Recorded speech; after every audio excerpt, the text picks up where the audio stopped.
부산이 물에 잠기는데 단 3시간 걸렸습니다. 지금까지 확인된 사망자만 3명입니다. 지금 전쟁터됐다는 말까지 나오는데요. 부산 바로 연결해 보겠습니다. 류재민 기자, 비 피해가 엄청난데 지금 부산 상황 말이 아닐 것 같습니다. 네, 밤사이 부산에 퍼부었던 비는 새벽부터 잠시 소강 상태를 보이고 있습니다.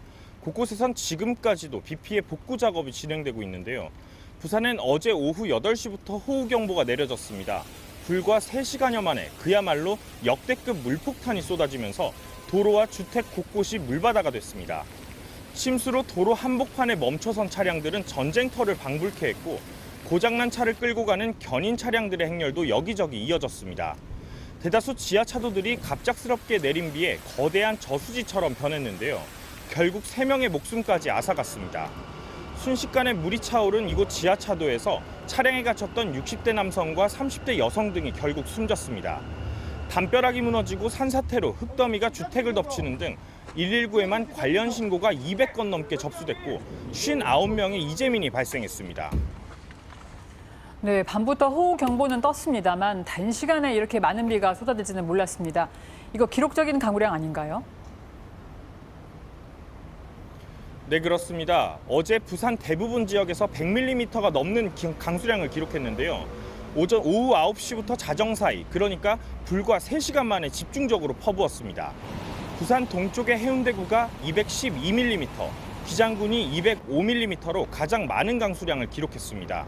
부산 대표 지점인 중구 대청동은 176.2mm를 나타냈는데 시간당 강수량 81.6mm로 지난 1904년 기상 관측 이래 10번째, 일 강수량으로는 2000년대 들어 6번째 기록입니다.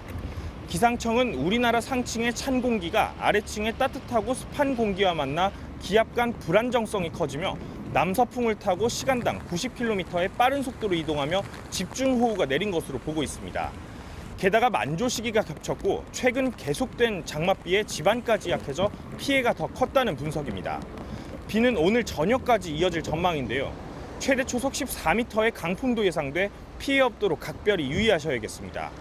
지금까지 초량 제1지하차도에서 MBC 뉴스 류재민입니다. 어제 이인영 통일부 장관 후보자에 대한 인사청문회에서는 사상 전향이라는 단어가 40번 넘게 언급됐습니다. 특히 탈북자 출신 태영호 의원은 사상 전향을 선언한 적이 있냐고 추궁했습니다. 이인영 후보자는 평양 특사에 대한 뜻도 내비치기도 했습니다. 배주환 기자입니다. 미래통합당 태영호 의원이 귀순 후 자신의 첫 기자회견 사진을 꺼내듭니다. 저 같은 사람은 이렇게 했습니다. 대한민국에 와서 저는 대한민국 만세 저는 이렇게 불렀어요. 그러면서 이인영 통일부 장관 후보자에게 사상 전향을 했냐고 물었습니다. 이렇게 나는 주체 사상을 버렸다. 너는 주상 신봉자 아니다라고 하신 적 있습니까? 공개 선언 같은. 전향이라는 것은 태 의원님처럼 북에서 남으로 오신 분에게 전형적으로 해당하는 얘기 아니겠습니까? 그래도 추궁이 계속되자 이 후보자는 아직 남쪽의 민주주의를 잘 모르는 것 같다며 맞받아쳤습니다.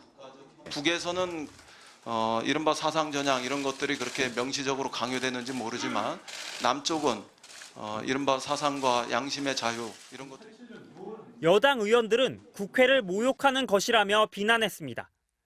대한민국 출신의 사선 국회의원 그리고 통일부 장관 후보에게 어떻게 주체 사상을 포기하라 전향했느냐. 굉장히 이거는 국회를 모욕하는 행위라고 봅니다. 남북관계 개선을 위해 주도적으로 나서겠다고 한 이인영 통일부 장관 후보자는 평양 특사에 대한 의지도 밝혔습니다. 경색된 남북관계를 푸는 데 도움이 된다면 전 100번이라도 주저하지 않겠습니다. 또 다음 달로 예상되는 한미연합훈련에 대해서는 훈련을 보류하면 북한이 반응할 것이라고 예상했고 주한미군은 계속 주둔하는 게 맞다고 말했습니다. 한미동맹의 가치를 인정하면서도 유연성을 발휘해야 한다는 뜻을 밝힌 겁니다. 국회 외교통일위원회는 오늘 오전 10시에 전체 회의를 열고 이 후보자에 대한 청문보고서 채택 여부를 논의할 예정입니다. MBC 뉴스 배주환입니다. 트럼프 미국 대통령이 동맹국들을 상대로 방위비 증액을 거듭 압박했습니다. 한국 등 특정 국가를 거론하진 않았지만 동맹국을 이른바 동맹으로 불리는 나라들이라고 지칭하면서 미국을 공정하게 대우하라고 목소리를 높였습니다. 워싱턴에서 여홍기 특파원이 보도합니다.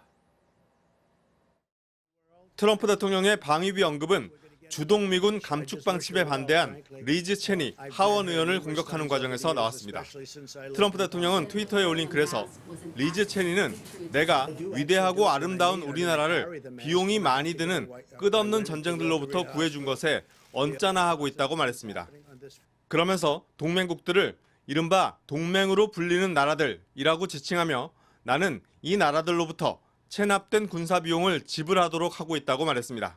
아울러 그들은 우리를 공정하게 대우해야 한다고 강조했습니다. 한국 등 특정 국가를 언급하진 않았지만 방위비 분담금 협상이 진행 중인 한국 등의 증액을 거듭 압박한 것으로 해석됩니다. 앞서 스티븐 비건 국무부 부장관은 전날 상원 외교위원회 청문회에 출석해 에스퍼 국방장관이 트럼프 대통령에게 주한미군 감축안을 제시하지 않았다며 당장의 감축설엔 선을 그었습니다. 다만 주한미군의 주둔이 미국의 안보 이익에 부합한다면서도 그렇게 할 수 있다면 이란 단서를 달았습니다. If we were able to do so, I think a substantial presence in that region would strongly advance America's security interests in East Asia. 방위비 협상과 주한미군 문제의 연계 가능성을 시사한 것으로 해석될 수도 있어 논란이 일고 있습니다. 워싱턴 포스트는 사설을 통해 최근 불거진 주한미군 감축설과 관련해 주한미군 감축은 북한의 독재자 김정은뿐 아니라 동아시아에서 미국을 밀어내길 꿈꾸는 시진핑 정권에도 이익이 될 것이라고 주장했습니다. 트럼프 대통령은 이른바 동맹으로 불리는 나라들이란 표현을 통해 동맹국들에 대한 불편한 속내를 드러냈습니다. 미 측이 주한미군 감축설에 일단 선을 그었지만 감축에 대한 우려의 목소리가 계속 나오는 이유입니다. 워싱턴에서 MBC 뉴스 여홍기입니다. 고 박원순 전 서울시장 사망 직후 소셜미디어를 통해 퍼진 박원순 고소장이라는 정체불명의 문건은 피해자 측과 친분이 있던 목사가 유출한 것으로 파악됐습니다. 한편 경찰은 디지털 증거 분석을 통해서 박 전 시장 휴대전화에 담긴 문자와 사진 등의 자료를 상당수 확보한 것으로 전해졌습니다. 손하늘 기자입니다. 고 박원순 전 시장 사망 다음 날인 지난 9일 오전부터 온라인을 통해 급속히 퍼진 문건입니다. 박원순 고소장이라는 제목으로 고소 동기와 박 전 시장의 혐의, 거부 의사 표현 같은 소제목과 함께 구체적인 피해 사실이 적혀 있습니다.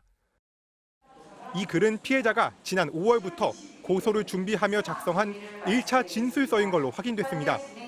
이 글 때문에 고소인이 특정될 수 있다는 이유로 피해자 측 요청에 수사에 나선 경찰이 최초 유포자를 확인해 입건했습니다. 2차 가해 혐의에 대한 첫 형사 입건입니다. 피해자 측이 친분이 있던 교회 목사에게 도와달라며 이 글을 건넸는데 이 목사가 다시 자신의 지인에게 전달했고 이 과정에서 문건이 유출된 걸로 조사됐습니다. 1차 진술서에 잘못 기재된 비서실 근무 기간이 유포된 문건에도 똑같이 있었던 점이 단서가 된 걸로 알려졌습니다. 피해자가 비밀번호를 알려주면서 잠금이 풀린 박 전 시장의 업무용 아이폰에 대한 분석 작업도 속도를 내고 있습니다. 경찰은 디지털 증거 분석 작업을 통해 휴대전화에 담긴 문자와 사진 등의 자료를 상당수 확보한 걸로 전해졌습니다. 확보된 자료는 박 전 시장의 사망과 관련된 증거로 쓰이게 됩니다. 다만 경찰은 공소권이 없는 만큼 성추행 의혹 사건 수사에는 활용할 수 없다고 여전히 선을 긋고 있습니다. 이런 가운데 한 시민단체는 피해자 측이 20여 명에게 피해 사실을 알렸지만 묵살됐다고 주장한 데 대해 서울시 전현직 비서관들과 인사 담당자들을 서울중앙지검에 고발했습니다. MBC 뉴스 손하늘입니다. 민주당이 올해를 행정수도 완성의 원년으로 만들겠다며 국회에 별도 추진팀을 만들고 단계별 추진 방안도 얘기했습니다. 통합당은 국면 전환용이라고 반대하면서도 충청권 민심을 생각해 국회 분원 설치는 가능하다는 말이 나왔습니다. 김지경 기자입니다. 민주당은 행정수도 이전이 부동산 정책 비난을 모면하기 위한 차원이 아니라면서 지난 2005년 참여정부 시절부터 줄곧 준비해왔음을 강조했습니다. 단지 논의를 넘어 실천에 옮기기 위해 국회에 특위를 만들자고 제안한 데 이어 당내 별도의 추진팀을 만들었습니다. 올해를 행정수도 완성의 원년으로 삼겠다는 겁니다. 행정수도 완성이 공론화된 이상 끝을 보겠습니다. 민주당은 원내에 행정수도 완성 추진 TF를 구성합니다. 위헌 판결이 났던 수도 이전을 어떻게 다시 추진할지 가능한 추진 방안 3가지도 구체적으로 제시했습니다. 헌법을 바꾸거나 국민투표에 붙이는 방법도 가능하지만 무엇보다 여야가 합의로 행정수도법을 만들자고 제안했습니다. 2004년 위헌 결정은 새 법에는 효력이 없고 다시 헌법 소원이 제기되더라도 이번엔 결론이 다를 거라고 보는 겁니다. 국회 내 특위를 통해서 여야 간의 합의를 통한 진행이 가장 좋은 방향이고요. 특위에서 법 발의하게 되면 법안 통과가 가장 수월한 형태로 진행이 되기 때문에 통합당 김종인 비대위원장은 여권이 행정수도 얘기를 꺼낸 건 부동산 문제 때문이라면서 강한 반대 의사를 밝혔습니다. 대통령의 지지율이 급락하니까 급기야 내놓은 제안이라는 것이 뭐냐면 수도를 세종시로 옮기겠다는 과연 이것이 정상적인 정부의 정책으로 내놓을 수 있는 것이냐. 주호영 원내대표는 국회 특위 참여는 거절하면서도 세종시에 국회 분원을 설치하는 건 검토 가능하다며 김종인 위원장과 민 의원 입장 차이를 보였습니다. 충청권 공약 중에 국회 분원 설치도 들어있고 하기 때문에 세종시에서 상임위원회 회의를 하는 것은 저는 논의 가능하다고 봅니다. 그러면서 통합당 의원 개개인이 개별적인 의견을 표명하는 건 자제해달라고 요청해 여당이 논의를 이끄는 건 경계했습니다. MBC 뉴스 김지경입니다.